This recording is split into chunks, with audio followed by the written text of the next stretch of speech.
It is I, the Watcher. I am watching what is going on. Ain't no malarkey here.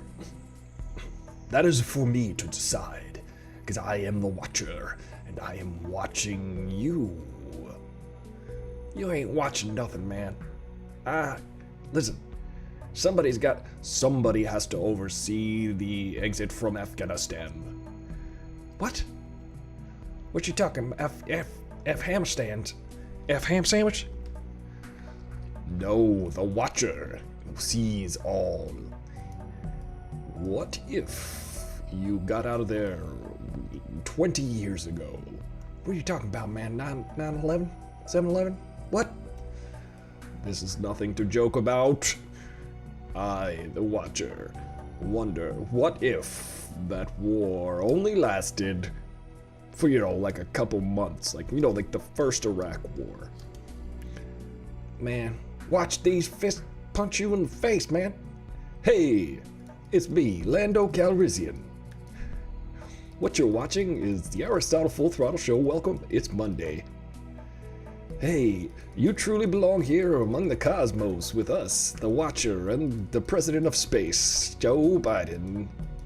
Joe, tell us, how have you been biding your time? Is that some kind of fun pun? What are you trying to joke? Trying to make a joke, a dad joke or something? Well, if that's a dad joke, then your dad is hilarious. Man, you got nothing but compliments for everybody. You're like the opposite of Seth Rogen on this show. Come on, man. What is going on, man? Might I say, what a lovely hat you're wearing, Mr. President of Space. You truly are a dashing man. Would you like one of my capes? Actually, yeah, I would like one of them capes. That cape seems pretty cool. I got this sailor thing going on. You put a little red cape over your shoulders. That's like the sailors. I'm from Delaware, man. It's like a port, sorta. But does it border water? Border? It's like Baltimore is not too far from there. You know what I mean? Baltimore, Maryland. Sailors. I'm talking about sailors. See, I got a cape on. I got my own cape. I'm a sailor of space. Hey, Watcher. Yes. Have you been watching this show the whole time? Oh my God. The Watcher? I've been watching The Watcher watch this show, and I have to say, The Watcher has not been entertained. It's not very entertaining. Anyway, welcome. It's Monday, and maybe I'll host this. Maybe I should host this show. Maybe you've made fun of this show the entire time. Yeah, I have. It's easy to make fun of. It's low-hanging fruit. You know what I mean? It's kind of a silly show. It doesn't make any sense, and we talk about things that are frivolous. It seems to me like the most things on this show are social issues and movies. What? It's culture. Yes, I agree with you, Seth Rogen. As the Watcher, I have been very bored watching this show. Hello. Hi. What's up? My head looks like a trapezoid. That's the first thing I thought of when I saw myself on the monitor. Hey, what's up? I'm Aristotle Full Throttle. Welcome. It's Monday. Nice to see you. What are you doing? How are you? Nice hat. If you're wearing a hat. Oh, who's this? This guy's looking at... Is that Dr. Baby Yoda Fauci? Where's your glasses, man? You gotta wear your glasses. I feel like we're on some kind of kid show. It's a kid show now. Look, here. Dr. Baby Yoda Fauci. Gotta wear his glasses. Let's see. Let me try to... My head's trapezoidal. Hold on. Here. Here we go, guys. There we go. Perfect. Welcome, everybody. Welcome. Look, who do I see? I feel like it's Romper Room. You ever watch Romper Room with the kids? And then the lady at the end, she's like, I see Joey, and I see Bobby, and I see Sally, and I see Mary. She's got the little looking glass, you know, and she sees all the kids. She never saw Aristotle. I was watching. She never saw me, though. I watched every day. This no lie. I would watch that show going, maybe she'll see me today. But look, see, that's why I have these. Because I see Colleen. Who's been spoiling everything? It's Colleen! all along. And I killed Sparky, too.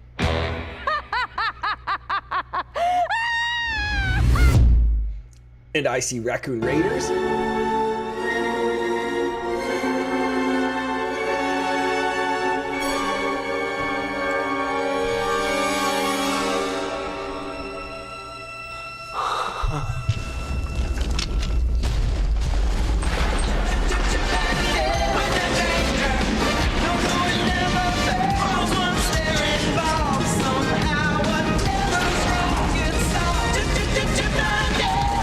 Raccoon Raiders!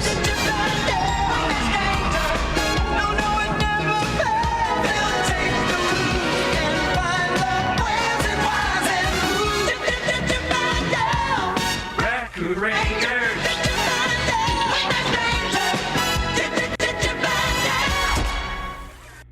I agree, Khalid. That's why I went and got my space cape. Now I'm wearing a space cape. Where's your space cape? I've got a space cape. Do you have a space cape? I think that Lando would be very happy if everybody went and bought a line of his space capes. There's a new line coming out, the fall line right now. Space capes. Escape to space capes this weekend. Pick out your space capes. We've got all kinds of space capes. We've got, mostly they're just towels, see? And you tie them around your neck. But since you're not actually in space, it doesn't have to actually be a cape. So, space capes. We did it, guys. Here we are, welcome. Let me try to turn my hair more into a hexagon shape so that we could be a part of the Marvel Universe. Also, yeah, bikes or license plates or pencils, can never find my name on them. But listen, I'll get you a monogrammed space cape, okay? You get a K right here on your space cape. I'm choking. I'm almost dead. I would have passed out during the show. I would have been in like sleeper hold. They would have been lifting my arm up, you know, like in wrestling, where they lift your arm up and then it drops when you're in sleeper hold, right? And then they lift your arm up and then it drops, right? And then they'd lift my arm up, and then I'd be like this, and then I'd grab the hand of the space cape. Listen, I've watched way too much Randy Savage and Ultimate Warrior as a kid. That's what happens. That's what happens when you get older. You say, hey, those Ultimate Warriors and those Randy Savages, they were adults, and they did those things, and it was hilarious, and it was fun to watch. So now it's my turn. It's my turn to call you into the octagon, man. All right. Well, we're going to talk about The Matrix today. Everybody's favorite subject. Listen, I got some theories. I was thinking about it. I watched the trailer like 5 more times for The Matrix Resurrections, you know, and the whole Jesus thing. And it's like, obviously, The Matrix is, Neo is the one, you know. It's always very fun to me to see movies where Keanu Reeves literally has to save the universe or save everything, and it's always Keanu Reeves. It's our fate lies in Keanu Reeves' punching hands. It's interesting because, you know, you would see the guy, Keanu Reeves has popularized or at least branded a special form of charismatic wooden acting. It's a brand all his own. He's got his own delivery, what he says, you know, and it's like he just leans into it at this point because this is what we expect. We've watched it so many times. It was like the late 80s and early 90s. We were like, this guy's we just like him, but he's not a good actor, but we like him. That was like pretty much how Keanu Reeves entered our lives. We said, oh, look at this guy. Something about him. He's bad at his job, but he's, you know, just give him a promotion. Keep failing upwards, Keanu. Keanu. Just keep on failing upwards. I say it like Hannibal Lecter says it. I ate his liver with some fava beans and a nice Keanu. Keanu. I say Keanu. What do you say? I say potato. And I say potato. It's like that opening monologue from SNL featuring Christopher Walken when he sang, "You say potato, I say potato. You say tomato, I say tomato. Potato, potato, tomato, tomato. Let's call the whole thing off with your head and onto a platter." Uh-oh. That was crazy. Man, oh man, that Hannibal Lecter, he scares me. I shouldn't have him on the show. I really shouldn't have him on the show. He shows up every now and then and I'm like, Hannibal Lecter, you might bite my fingers off or something. Stay behind that mask and stay tied up. Just stay over there. I will not leave you with any paper clips so that you could dial, or gum wrappers so that you may dial the operator in your jail cell, or a pen so that you may pick a lock, your handcuffs. These are all things that Hannibal Lecter did. With Fallon, Speed was what launched Keanu into action hero. That's true. He was like, but I'm taller. I remember watching Speed in the theater. I went to the theater to watch Speed with Keanu Reeves and Sandra Bullocks. And you know, it was funny because I was watching the movie and then I was like, this is a bad movie. I don't even like the premise. And everybody was like, oh, you know, it's a summer fun action movie. Just watch the movie. And I was like watching the movie. I'm like, this is bad. This is a bus jumping a bridge. It has to stay above. I'm like, I get the premise now a little bit, but it's a bus and you have to stay going fast. Just go in a circle. I don't know. Jump out the bus. It was a dumb movie in my opinion. But what we learned at the end of that movie is Keanu Reeves is taller than Dennis Hopper, on account of him not having a head anymore. All right. Let's get down to the Matrix business. We've got some Matrix ideas. I was thinking about the Matrix a lot. I was watching a lot of the trailer over and over again for Matrix Resurrections. And I think that Lana Wachowski has had many, many years to figure out how to load up, so to speak, a new movie with symbolism. Because the Wachowskis, they've got a lot of ideas that they would dump into the movies. I hope it's not half as good as it would be without Lily Wachowski. But, you know, we'll see. Lana wrote it with 2 other people. But I think The Matrix is a great property, or at least a great way to filter modern culture. Because when it came out 20 years ago, you had the original Matrix, and it was very relevant to people who were living in the sort of modern age, the beginnings, the nascent sophomoric years of the communication age, the internet. And it was a movie that sort of projected down the line this idea of the interconnectivity of our minds and the world that we're creating inside the internet, which is so incredibly still relevant. Which is kind of crazy because Facebook's even coming up on 20 years of existing.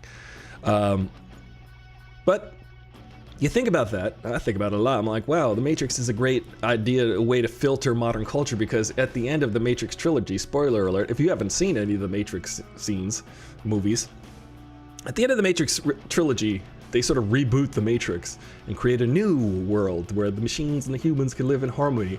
So they can keep rebooting and updating the Matrix, sort of wiping every person's memory and then creating a Last Thursdayism type of world.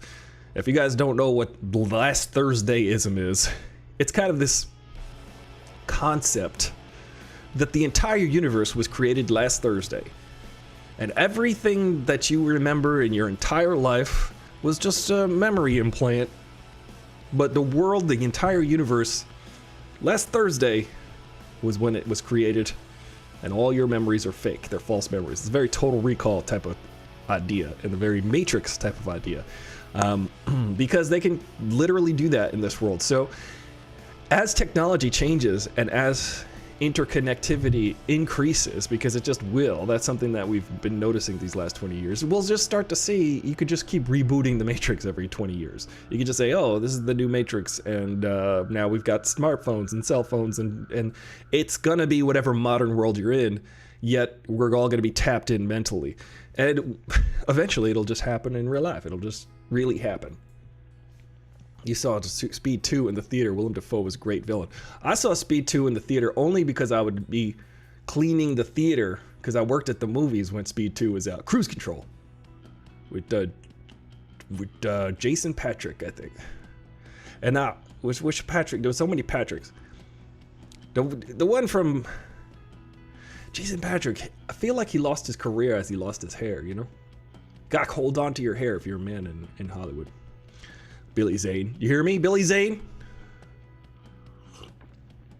Billy Zane's a coward. He dressed as a woman to get off of Titanic sooner. He didn't stand by his family. He it was women and children first, and he said, oh, let me put myself in that category because I want to save myself. I'm a coward. I'm Billy Zane. Biff is my leader. He said, Billy Zane said to me. He said, Phantom, what? Anyway. Remember Billy Zane? I made a rap about it. It's a very hilarious rap.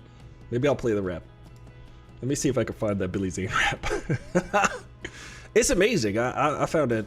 This is what I did at the beginning of the pandemic. I had a rap career that lasted from Sunday afternoon to Sunday evening. One Sunday. Let me see if I can find the Billy Zane rap that I made. I made probably about 17 raps, and I would just send them to my friends. I was like, listen to this rap. I didn't spend any time, I freestyled. I was freestyling. I want to see if I can find the Billy Zane rap. Oh, you remember the Billy Zane rap? I don't know where oh, wait. Yeah, oh, wait. Let's see, I think I might have found it. Billy Zane. Let's see, Joe. I can't. Listen. I've never said the name Billy Zane so many times, unless I was rapping about it. Oh. Let me see if I can find it. 5/12/20. Wow, that was a while ago. If you could find the Billy Zane rap, I would love to hear it. I don't even know where I put it. Did I put it on my phone?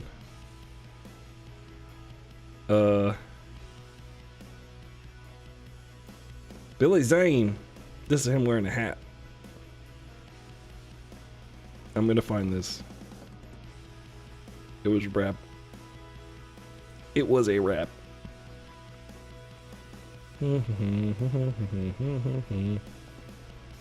Nope. Well, if you can find it, let me know, because it's a classic. It's an instant classic. Where did I put those raps? Yo, MTV raps. Yo, MTV craps. That is so fetch. So I was looking at the Matrix trailer, and I said to myself, interesting. Do you guys remember in the Matrix when Joey Pantaleone, Joey Pants, the actor who played Cypher, the character Cypher in the movie The Matrix? Guys, if you haven't seen The Matrix, it's gonna be spoiled all up. What's up? Sorry, Zaina Mash. Sorry, I will pronounce your name correctly. Zaina Mavish Jamal. Hello, welcome. Good vibes all around. Billy Zane rap. I don't even know what I did with all my raps. I had a whole career. I had an album. It was a whole album. So I'm watching the trailer, right? And do you remember it when Cypher was in the Matrix, and he was talking to Agent Smith inside the Matrix, and he said, "Hey, listen, I want you to erase my memory. I hate being alive. I hate being in the real world." And also Cypher said, Wesley.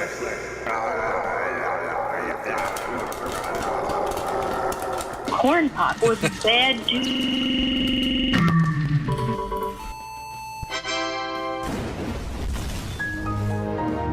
I can't believe Cypher said all that. Can you, Wesley? Cypher said, I would like to go back into the Matrix. I don't like living in Zion. I don't like living in the real world. I would like to be put back under. I would like for you to erase my brain. I'd like to take the blue pill. But when I come back, I want to be rich. I'll give you I'll turn in all my friends to you, Agent Smith. But you got to put me back in the Matrix, make me rich and someone important, like an actor. He says. He literally says like an actor. Like, it's kind of a funny line, but he like wants to come back. He wants to be rich and famous, basically. And if you look at the trailer for the new Matrix, it looks like that's kind of what's going on with Neo. He's kind of back in the Matrix, and he's kind of a significant guy. So if you look at the first Matrix, he was a programmer. He was like sort of this hacker, off to the side developer. He worked by day at a corporation, but at night he was like a hacker. So imagine, if you will, and this I think movie wants you to imagine, if Neo took the blue pill instead of the red pill. What if Neo took the blue pill? If he from Morpheus took the blue pill and was like, just went back into the Matrix and he forgot about everything and he goes back to his life and does, like, basically Morpheus offers the ultimatum to Neo and he says, look, you could take the red pill and see what's going on for real, or you can take the blue pill and just go back and just forget about everything. So I think the movie is like, hey, let's forget about everything. And now, since they rebooted Neo, he's back to his old life of computer developing, and he develops, I don't know, it seems like he's living in a world that would have been Neo's future, but it doesn't feel right. And I feel like that's such a relatable angle on the Matrix. There's a new relatable take on the Matrix. You ever just, it's the Talking Heads song. This isn't my life. This is not my beautiful wife. This is letting the days go by. You know, he's waking up in middle age. I wonder what this is like. And he's saying, was this what I had planned for myself? So this is like the take, I think, the new take on the Matrix. I guess having the Wachowskis or Lana Wachowski entering middle age going, all right, well, let's see what life is like now. And let's see what would be happening in the Matrix. And let's create a relatable story in the world of the Matrix. And I think that's basically the angle. Did I got it? I don't have the Billy Zane rap saved. Nobody has the Billy Zane rap. If you have the Billy Zane rap out there, please let us know. It is I don't even know how to save where they go get saved. Let me see. Files. If I could find the Billy Zane rap. I probably made a folder that says raps. I did a rap. Let me see. Oh yeah, I did make a folder. Ooh, I think we've got it. I think we've done it. I think it was called Billy Zane is a Coward. Or Back to the Future. Raps. Oh, I found a folder. Radiation Reel. Toenails. Trip-ups. Let me see what this is. Let me download these from the cloud.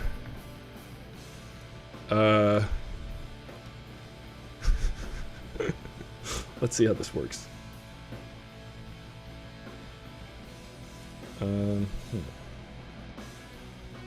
I'm listening. Could you hear that?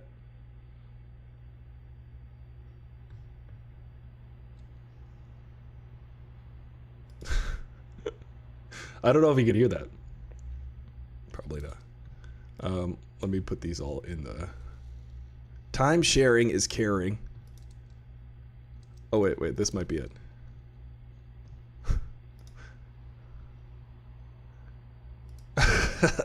You guys are going to be amazed by rap career. It was... Alright, I'm going to subject you to this. It's going to be great, and you're probably going to hate it, and you're probably going to throw up in your mouth a little bit. But it's just fine. Just fine. Recycling. Alright. I don't even know how to... Ooh, playlist.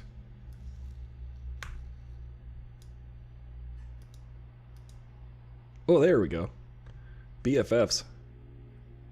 Yo, Let me see. this one go out to my BFFs, Oh, yeah. but really my BTTFs. My Back to the Futures. You know what I'm Listen talking closely. about. Yeah. It's a great rap. Whatever happened to Billy Zane? You might not remember this, but he was in Back to the Future. He played one of Biff's henchmen. Whatever happened to Billy Zane? He was in The Phantom, kind of a B-movie, superhero movie, early 90s movie. He wore a mask, he wore some purple, but we didn't see him since then. He might as well be Steve Urkel. But then he was in Titanic. He didn't go down with the ship. He got on a boat.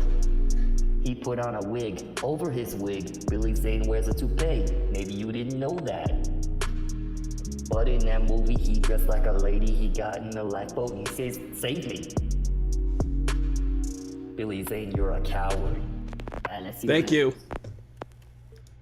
That's my Billy Zane rap. That's a rap about Billy Zane being a coward. Because perhaps before the end of the hour, we will play the Billy Zane rap again. Let me put that in Share a Song. If you guys want to hear that in its entirety, in its full glory, I will place that song in the channel called Share a Song on the... This is my rap career. That's what it's called. On the Discord. If you want to join the Discord, remember, you can always subscribe. Subscribe. To Twitch. There we go. There's my Billy Zane rap. You could hear it on Discord. Let's play it one more time. See if I can play it. Hear it. That's louder. Oh, you can't hear it. Oh, it doesn't play through there. Anyway, that's if you guys are fans of Billy Zane, I'm sorry. I'm sorry I made fun of It's a riddle. your hero. All right, everybody. Stole a child, pretended like it was his daughter. Horrible. He's a coward. He's horrible. Listen, I said it myself in my rap song that I literally came up while I was singing it. I mean, I don't know if you could tell that. I don't know if you could tell that, that none of these were premeditated lyrics. 90s movie. He wore a mask, he wore some purple, but we didn't see him since then. He might as well be Steve Urkel. But then he was in Titanic. He didn't go down with the ship. He got on a boat. He put on a wig. Over his wig, Billy Zane wears a toupee. Maybe you didn't know that. But in that movie, he dressed like a lady. He got in the lifeboat and he says, "Save me." See? Billy Zane, you're a coward. Oh, sorry. That was my rap career. It lasted about 4 hours, 4.5 hours. I made like 17 songs though. Because you just... Turns out with rap music, you can just play the beat and then say words. And then suddenly you've got a hit on your hands. You know, so I figure out I'd just do about 10,000 more and then maybe make an album of... maybe an EP of 4 songs that are catchy. But anyway, thank you for indulging me. Oh, what's this? Let me turn that down. Of course I know it was off the cuff, but I gotta give you guff. See what I'm saying? You're a rapper and you didn't know it. So, what do you think about The Matrix? Do you think that... Joking.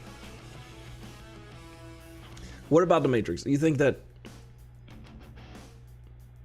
I just think it's a good world that you can keep going back into. You can keep rebooting it. And like you could literally describe, you could be like, well, we've rebooted the Matrix. Now it's the modern world again. It can always be the modern world because there are so many iterations of the Matrix. They tried it with the angels and the demons and all the kinds of different things.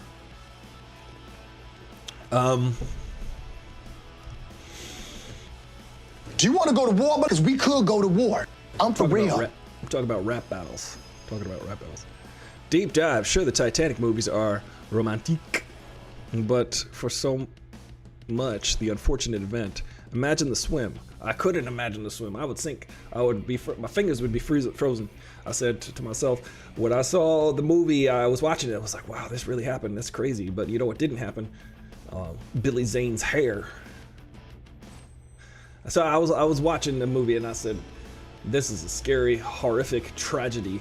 You know, and it took probably 90 years, 80 years for it to like be okay to make a movie about it in such a way that it was rewriting history. You know, I was watching an interview with Quentin Tarantino and he was talking about how, I don't know if you've seen his latest movies like Inglourious Bastards or Once Upon a Time in Hollywood. One of my favorite movies ever. It's just a fun movie. It's just a dumb, good movie.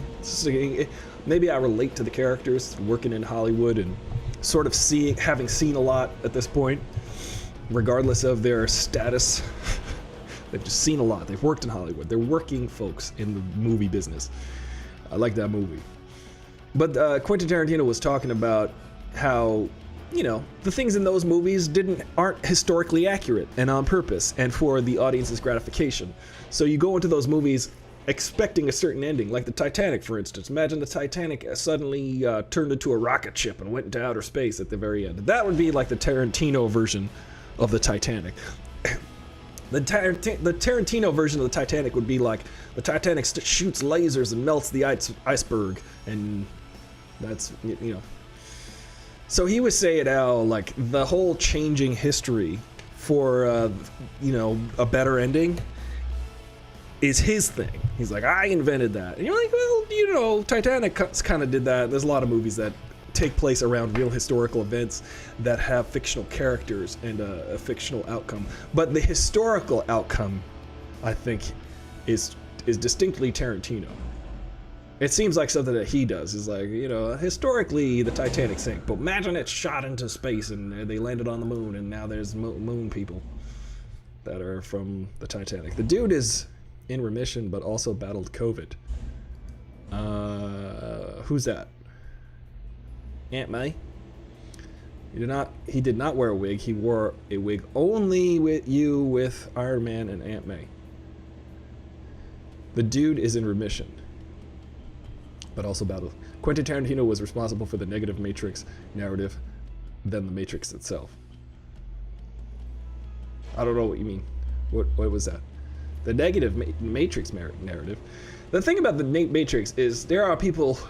I feel like there's a hard line down Matrix fandom. There are people who watched the movie, and I distinctly remember it was like the age of 35. Anybody 35 and over who watched The Matrix said it was stupid. Anybody, and I was young. I was a kid-ish when I saw The Matrix, and I said, this movie makes perfect sense. It's really cool. It's interesting. Everybody that was about 15 or 20 years older than me at the time was like, this movie's stupid. So there's clearly a generational demarcation that is you know what I mean? Let me turn on the AFT live. So I think it's just a relatability factor. Oh, Columbine, right? Yeah, was that it was the same year though? Was it because they saw The Matrix that they did that whole thing? Was that 2000 or was it 1999? I can't remember. Boomerang movie Meteor Man.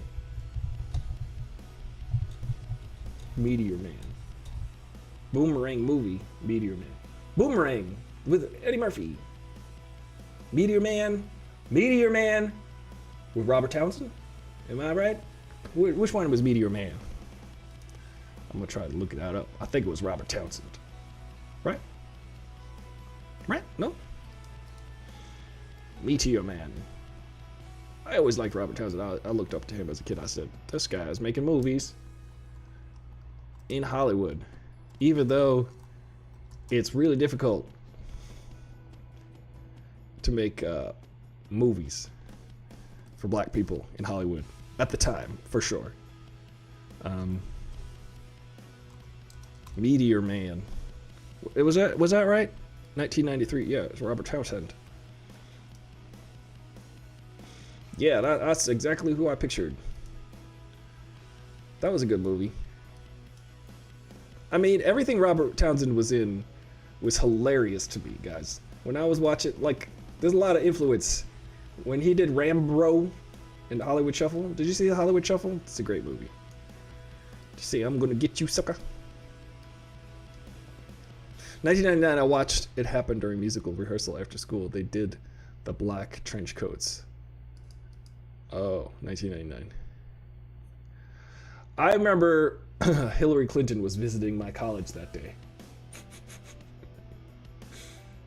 Not college, my preschool. In 1999, I was in preschool, and Hillary Clinton was there, and she said, "I'm running for Senate." Uh-oh, people got killed today.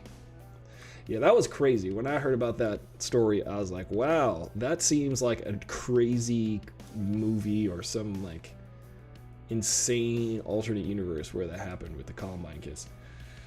But, you know, recently I was talking, someone said to me, you know that song by Foster the People where they're like, all these kids with the pumped up kicks, you better run faster than my bullet. That song, I was always like, you know, that's a good sentiment. And someone I was talking to said, that's a terrible song, they shouldn't sing about that. I said, well, that's a feeling that they have, why can't they sing about it? Like, it's horrible, you know, people really get shot in schools. And I'm like, well, it's better to sing about it than to do it, right? That's my opinion. My opinion is, why are you going to censor artists for expressing themselves in the exact way that they want to through a harmless medium called music, which is only can be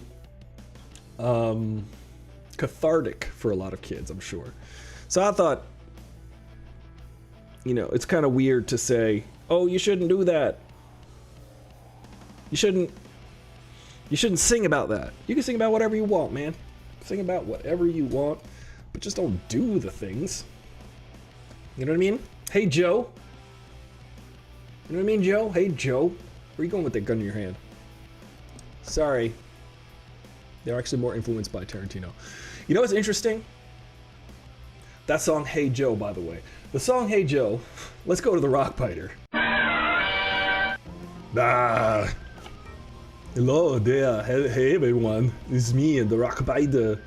What were you going to say about the song, Hey Joe? Hey Joe, man. That song is like a crazy rock song from the 60s. And there was a lot of covers of that song, man.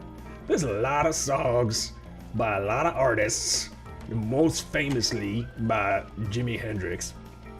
It wasn't written by Jimi Hendrix though, but Jimi Hendrix sings, "Hey Joe, where you going with that gun in your hand? I'm going down to shoot my wife." He's singing about shooting his wife. Yeah, that's kind of alarming, isn't it?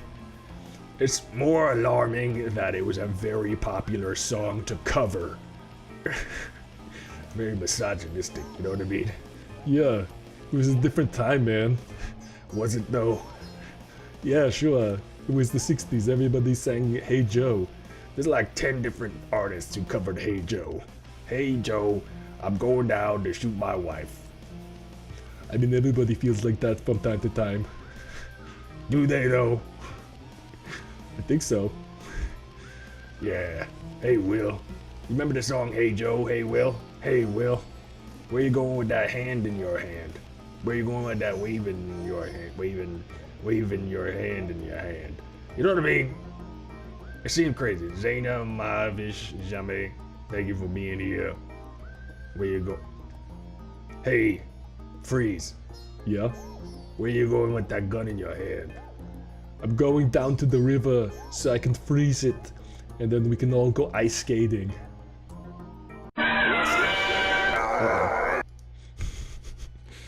It's interesting to me. Isn't that crazy?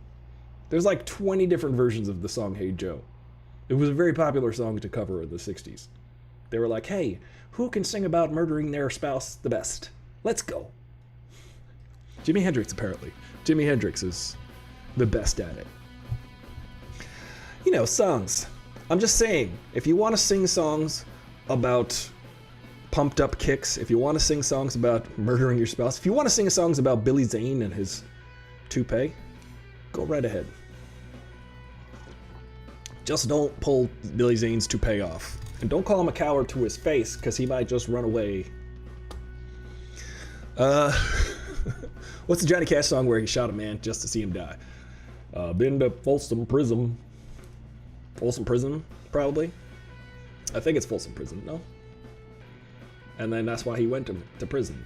He's like, I'm gonna go play a prison with these rapists and murderers and thieves and killers. And I'm gonna say, hey guys, I relate to you. I wrote a song about killing someone. Was Goodbye Earl the response? Oh, Goodbye Earl. Now remember that one?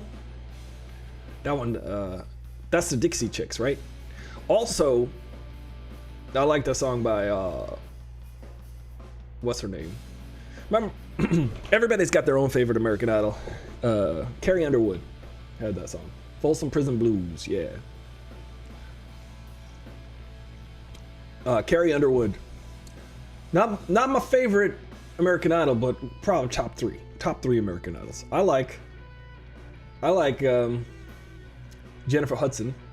She's gonna play Aretha, guys. I think that's incredible. I think it's incredible that Jennifer Hudson's gonna play Aretha in the movie Respect that's coming out. I cannot wait. It looks amazing. Here's my favorite thing about what I've seen from the trailer for Respect, starring Jennifer Hudson, the biographical movie about the late great Aretha Franklin. Here's the great thing that I like about what I've seen so far. Jennifer Hudson is singing the songs that were made famous by Aretha Franklin. Not Hey Joe or any of those songs. But she is singing those songs that were made famous by Aretha Franklin, but she's singing them the way Jennifer Hudson would sing them, which is cool because the two of them are legendary. Jennifer Hudson has really etched her own place in music history, having won Oscars and being one of the most incredible singers of her generation. So you say, you've got Jennifer Hudson, right? And she's got to sing all these songs that were made famous by Aretha Franklin. But you know what? Give Jennifer Hudson the opportunity to flex what she does and use interpretive license. So Jennifer Hudson is singing the heck out of these songs the way that she would, because Aretha sang the heck out of the songs the way that she would. And it's pretty cool that one of the artists is actually is doing that. You know what I'm saying? That she is an artist, that she can interpret the material in her own way, and we can also respect her version of it. You know what I'm saying? I don't know. What's your... Carrie's an anti-masker. That's unfortunate. I was gonna make a... No, I'm not gonna say it. I'm not gonna say it. Don't want to get canceled. People get canceled all the time, bro. Listen, there's a way to deal with problems. There's a way to deal with problematic issues. And that's to educate, not cancel. You're just gonna there's no one safe, by the way. Listen, I'm not one to say, cancel culture, you know? I'm not one, I am kind of, but I'm also not one to say that. I'm not one to sit there and complain about cancel culture. But, you know, the internet has been weaponized by the few, the vocal minority. There are people. It's like if you want to live on the internet, I wonder if they're gonna introduce the concept of cancel culture in the next Matrix. But if you want to be on the internet, there's a way for people to weaponize your words against you. Instead of, I mean, they're like, you should not even live anymore because you said that, you know, you made a bad joke 10 years ago. Your career is ruined because of one tweet that you said 10 years ago that was a bad joke. There's no context. We don't take context into consideration. We don't do that anymore. Also, everything you have ever said is available and readily available on the internet. Basically. More so than ever. You know, people had to dig up pictures of the governor of Virginia in blackface. They didn't have to try hard, though. They just found a yearbook. He's like, I might be the best was my favorite thing. And listen, this is, I could say this, my favorite thing. And I mean that ironically. My favorite thing about the picture of, what was that governor from Virginia? There's a picture of him in blackface standing next to a picture of a man in a KKK hood. Right? My favorite part about that whole thing was that he's like, I could be the guy in blackface, or I could be the guy in the hood. I don't remember.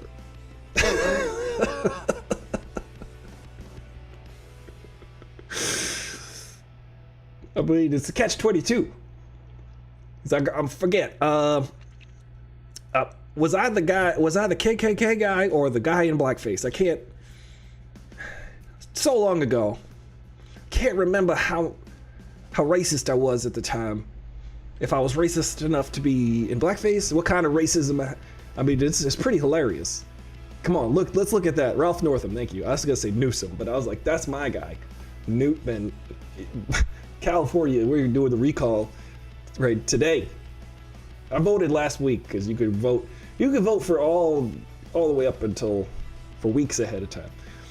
I dropped off my ballot last Thursday and I said, okay. The thing about California is that we've got rules where you go, we've got a governor. Do you want to just get rid of the governor anytime? Do you want to just recall the governor and just have another governor that can win with like 10% of the vote or something like that? Basically, if Newsom doesn't get like 50, I don't know how it works. If he doesn't get a significant vote, it can go to someone who got like 10% of the vote because of the way everything is spread. And that's how Republicans like to win elections. They don't like to win by, voting, the popular vote. They don't like to win Democratic elections through popularity, which is hilarious. Again, the irony of this world that we live in, the irony of the United States, is just unparalleled. The Republican strategy, and this has been documented and spoken aloud by Republicans. We can't let the brown people or the women vote. We can't have that. We have to stop them from voting because they won't vote for us. So their strategy in their mind was, well, then we got to get them to not vote. So this is the dichotomy of a life that I've experienced between people. There are Republican folks, the GOP. They say, "Oh, you won't vote for us? How do we get you to not vote then?" It's a mentality difference. They're not thinking, how do we win your vote? How do we do things that are in your interest so that you shall pledge your vote to us? Which is how it should work, right? That's like the whole idea. Whoever gets the most votes, whoever's got the most popular opinion and support is the winner. Majority rule, they call that, I think. I don't know, I read that somewhere in some document that, was the foundation of this country. Anyway, the point is, there are people in this world who say this: I would like to be better at something. How do I improve myself so that I can get better at that thing? There are other people in this world, and I've encountered this a lot, who are like, I am not as good as that person at a thing. How do I make that person look bad? How do I undermine that person? They don't have the thought at all, not once in their mind, to go, how do I improve myself? How do I up my game? They don't think that. That's too hard. What's easy is taking out someone else's knees. How do I sweep the leg? There are people who want to do the crane kick and practice the crane kick all day and wax on, wax off, right? Get good at karate. And then there are people who say, well, I can just sweep your leg and I don't have to be as good as you. I can just sweep your leg. To some people, they go, well, that's a winning strategy, isn't it? But is it though? Are you really winning? I've experienced this a lot in my life. I've experienced cooperative people and competitive people. And it's okay to be competitive, and it's okay to be cooperative, but pick your spots. Pick your spots. I used to be around folks that were competitive about everything. Everything. Like, no matter what. It was like, I want more ketchup on my hamburger. No, I'm gonna put more ketchup on my hamburger's got the most ketchup. I got the most ketchup on my hamburger. I'm gonna steal all the ketchup so you can't have as much ketchup on your hamburger. It was like stupidly competitive over the stupidest things. Waste of energy. Me? You know what I would do to them? I would do things that they could never win at. I'm 10 feet tall, right? I'm 10 feet tall. I'm a height supremacist, I say. Don't take that out of context. It's hilarious. To me, it's a joke. If to you that's offensive, let's have a discussion about it. But I'm a heightist. I'm 10 feet tall, so I would say this. I'd be like, look, guys, I win at being the tallest. And they couldn't do anything. And I'm like, don't try to take out my knees. I'm the tallest. Look who's got the biggest fro. I've got the biggest fro. Check it out. You can't win at that. Haha. That's unique to me. So they didn't respect uniqueness. You know what I'm saying? So benefits. Because it worked out so well. Vote Californians. My dad ran for state office when I was in high school. People who agreed with everything he said told him, I'm sorry, but I just can't vote for a Democrat. That's what we've come to. I just can't vote for a Democrat. I'm afraid you're just too darn loud. Look me on internet. That's me right now. I'm going into there. I'm coming out of here. Going back into there.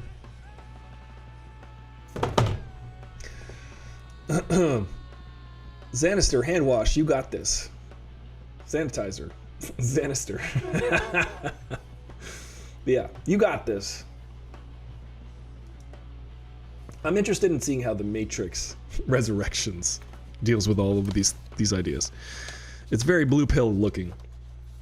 I already got my theory. I think that Neo gonna figure out he's gonna have these reflexes and memories.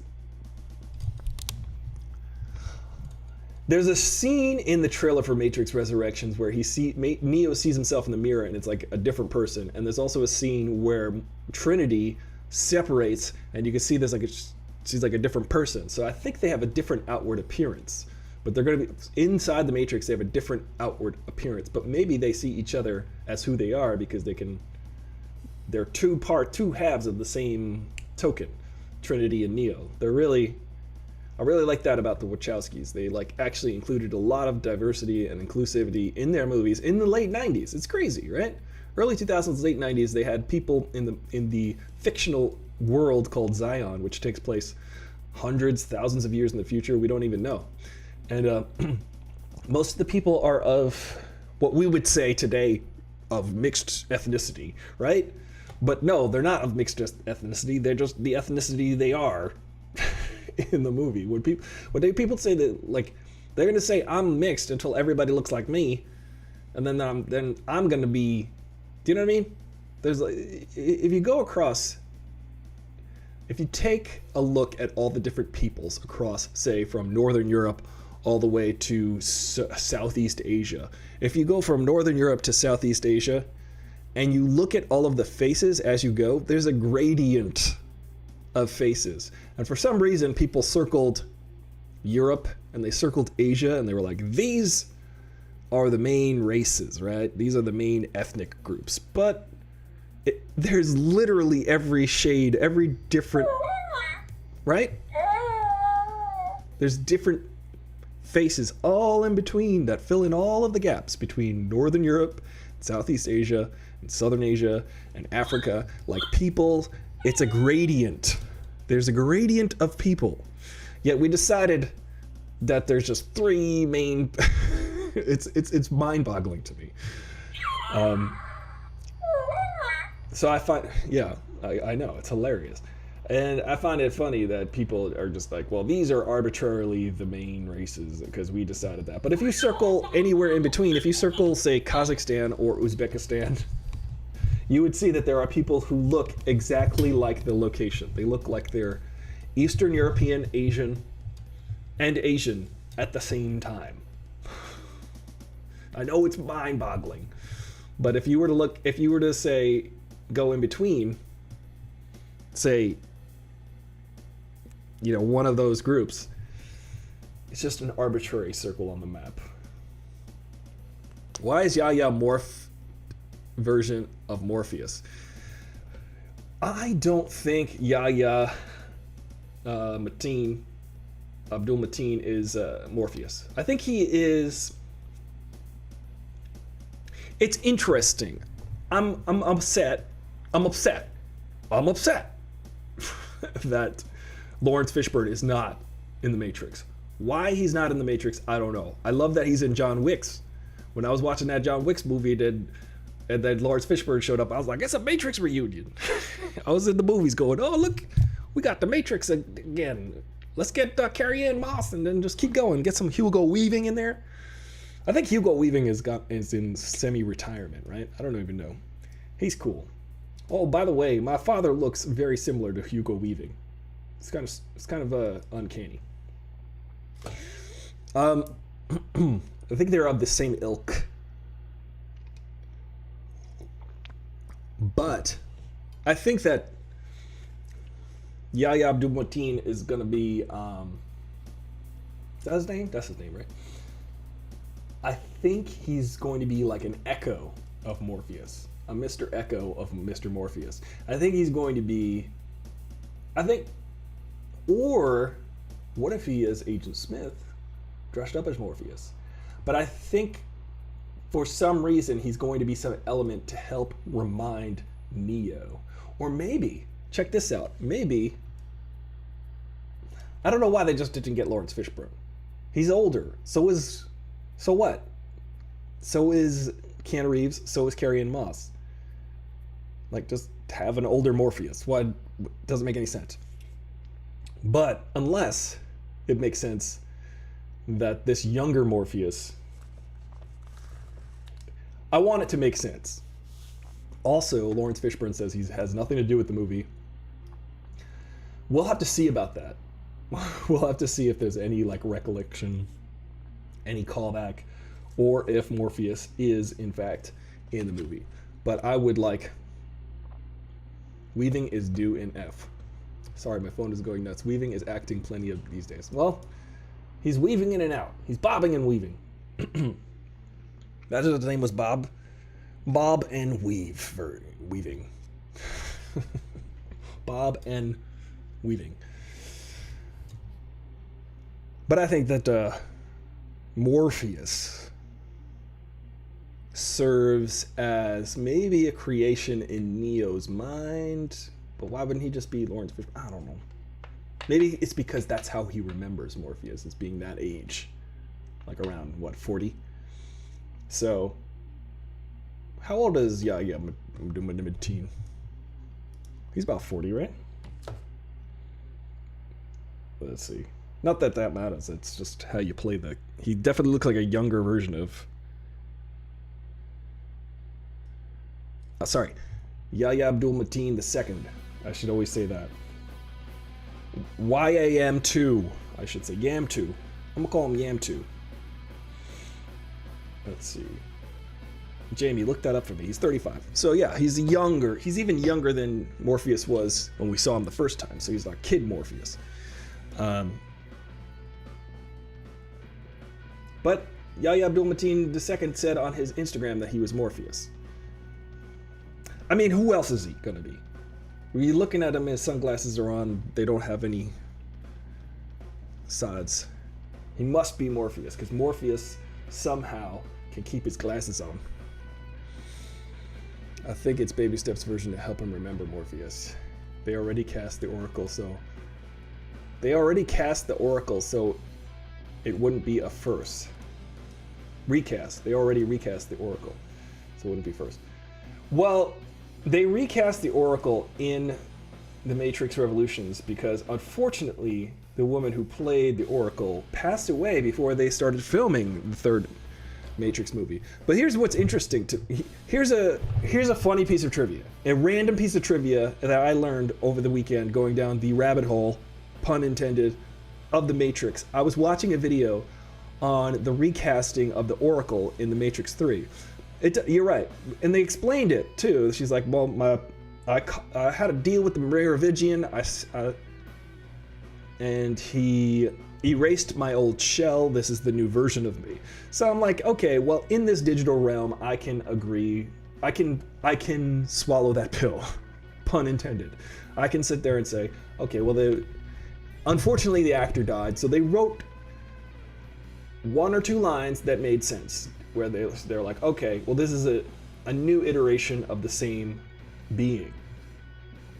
This is what I always say. When an actor dies, like Carrie Fisher dies, blah, blah, blah, there's nothing that can happen off screen, off of the movie, that can't be written around. Right? Good writing can always save whatever you're doing. Good writing can always, sorry that, you know, if it's unfortunate any cast member passes away untimely or doesn't come back, like Marcus Chong, who, by the way, is Tommy Chong's son. Who freaking knew that? Marcus Chong, who played Tank in the first movie, is Tommy Chong's adoptive son. Sure. You know, Tommy Chong got kids everywhere. Radon, Marcus, all these Chong, Cheech and Chong. But here's the interesting story about why they recast. Well, this is something that has to do with me and the Oracles. When I was in high school, my drama theater group went to go see a matinee of a Broadway show called Having Our Say. And it's a Broadway show about two centenarian black women who are sisters. They live to be 100 years old, and they're sisters, and and they sit in chairs and they talk about their lives growing up in the United States, and the two actresses that played the two sisters were the two Oracles in the Matrix movies, and I saw them on Broadway when I was in high school. I was like, oh, that's awesome. I actually saw them before they became the Oracles. I saw the two Oracle ladies, and it was especially cool because we were a high school group. They stayed after and did a Q&A with us. There was like 20 of us kids from the theater group, and then we sat in the Broadway theater, just the 20 of us, after the whole audience left, and they had a Q&A with us. So I got to talk to both, well, I don't remember if I asked a question, but we got, as a group, to talk and have a Q&A with the Oracles. And then they predicted my future, and they said there is no spoon. And I was like, what? So I'd like to go to lunch and eat some ice cream. They said there is no spoon. Sorry. They predicted my future. They said, hey, right after this, you're going to be all leaving. Goodbye. They said, in a few years, you'll be watching a movie and we will both be playing. But I thought that was an interesting recast. It was smart for the Wachowskis to choose the woman who played her sister in the Broadway show. They said, you know, this is someone who's worked with our beloved Oracle, who passed away, and she probably knows her better than anyone, and also got to act on stage with her for months and months and months and months, probably a year or so, on Broadway, and she could probably capture the essence of that person in a good way, and she did a great job. I thought so. I thought the Oracle in the Matrix Revolutions was really, the actor, she was really good at creating her own version, but also you knew it was her. She was still recognizable as the person. You were like, okay, the essence is still there, but she's doing her own take on it, and I thought that was cool. It was good. Well, Aaliyah never appeared on screen. I know, but she was cast before she died. True, but the jarring transition isn't a part of the viewing experience, is what I'm getting at. Well, today they could just replace your face or put Princess Leia's face on the Oracle and say, look, you happy now? Just like, yes. They have, let me go back. They have a tragic history of recasting people, just like M. Ali being blamed. Yeah, why can't they just have I mean, I get it. I don't know. I think the way that the Marvel universe is shaping up, why wouldn't you just have... You know, it'd be interesting. This would be interesting. What do you think of this, guys?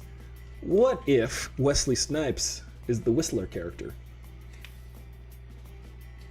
Maybe Wesley Snipes is gonna be, or maybe Wesley Snipes is the first Blade, and he's Blade the second. Maybe he's Blade's kids, double Blade, double-edged Blade 2. More blades. True, the drawing transition isn't a part of the viewing experience, is what we argue, but the explanation can be reused. But that explanation, yeah, they've already established that you can change appearance inside the Matrix, so. Which will tie into the fourth Matrix, because it looks like when Neo is looking in the mirror, it's not his actual appearance, it's someone else. So I think that that's who he sees in the mirror, generally speaking, maybe. And it's because the machines don't want him getting triggered to remember himself. Also, there's media on the walls in the Matrix Resurrections on the walls. There's media that shows Keanu Reeves as younger, and also clips from the movie The Matrix. So I think in this universe he's either walking through his memory palace and remembering what happened to him throughout his life, or he looks and sees him on the wall and says, "Oh, that's the guy from The Matrix." But when he looks in the mirror, he doesn't see that. So he wouldn't be like, "Hey, I look just like that guy, but just older." With a beard. I look like that guy, but with dyed hair and a dyed beard. Listen, I'm just saying, for the movies, if you're an actor, in the movie universe, nobody loses their hair or ever goes gray. It's kind of uncanny. It's kind of amazing. You know, Willem Dafoe is out there with beautiful brown hair. These guys are 85 years old. Suspension of disbelief. I find it the miracle of modern dyes. Well. Is this real? Is this real? Rock you. Sing it now. Uh-oh, bad idea alert. Let us know it. All ideas are bad. All ideas are good. One time I had an argument with a friend, not an argument, but we had a discussion. Oh, it's 1:08. It's time to go. I gotta go. I gotta call the car insurance. Still don't have a car. I am carless because the insurance is careless. But I had an argument with somebody, and I said, I named the band name. I was like, Ween or something, and she was like, "That's a dumb band name." And I said, "All band names are dumb." And then she was like, "You're right." I said, "Except for Soundgarden. That's a cool name." And Radiohead. Those are cool band names. Every other band name is stupid. U2? Bruce Springsteen? Stupid.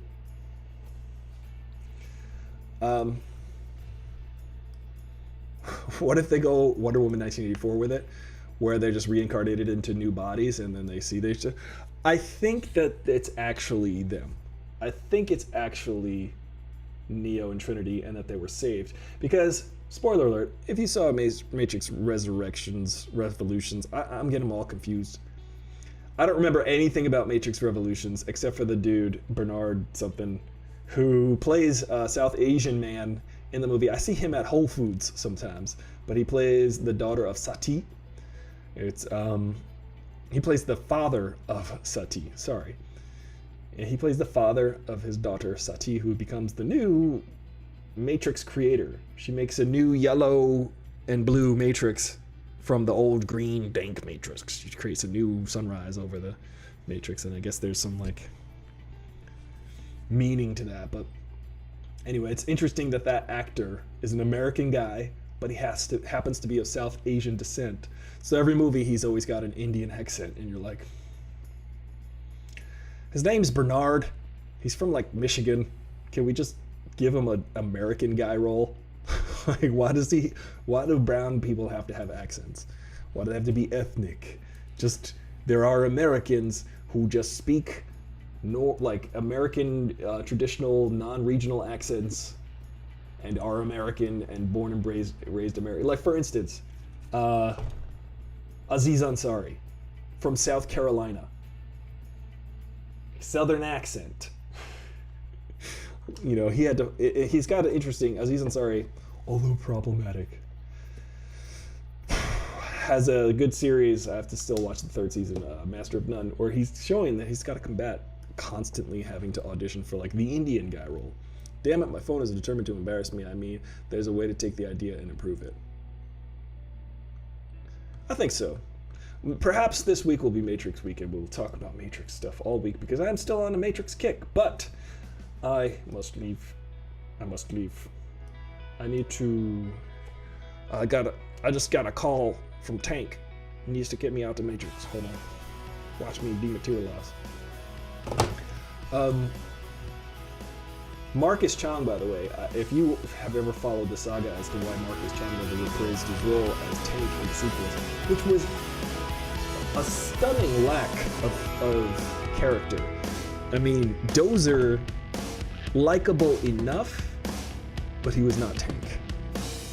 He was not, but Tank was really likable. But in the sequels, he was just so damn petty. He was so petty, he didn't want to come back because he wanted $1 million instead of $250,000, and he just wouldn't let it go. It was like, listen, Tank, it's unfortunate that they're lowballing you, especially since you were a big part of what I remember from The Matrix. I think there are memorable things.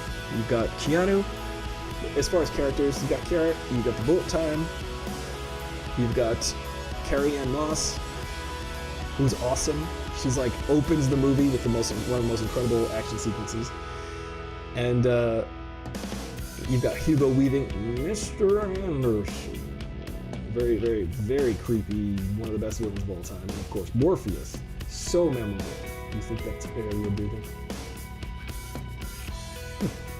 So good, right? Chills every time I watch the scenes. I know Kung Fu. Show me. It's just incredible. What a perfect movie. And Matrix might be a perfect movie. What's up, 420 artists? We were just talking about John Matrix. John Matrix.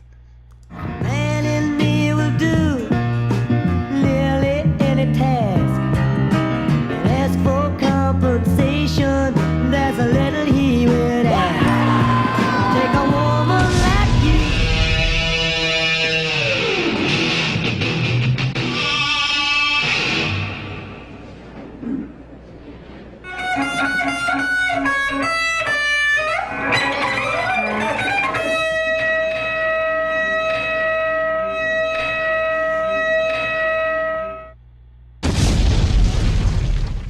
The audience clearly not impressed with my guitar playing skills in that intro. Welcome, love is all around. 420 artists, thank you for joining me. However, I'm on my way out today. I gotta go. Time to go. I've got to deal with car insurance. I need a new car, and I'm working on it. It's crazy. It's crazy. I mean, it's been 5 weeks. I wrecked my car. Thank you guys so much. We'll be talking about Matrix theories, but share your theory in the chat on Discord, if you will. If you want to join the Discord, remember, just subscribe on Twitch, and I'll give you the Discord link. Thanks, guys. You're all beautiful. You're all children of the sun. What does that mean? You're all the best. You're all Jabba's favorite entertainers. Let me come out with the outro here. You're all the sprinkles on the ice cream of life. Thank you guys. Have a wonderful day. Remember to eat your ice cream and your vegetables. But mostly ice cream. I love ice cream. It's so delicious, except can't eat too much of it. Yes, you can. All right, bye guys.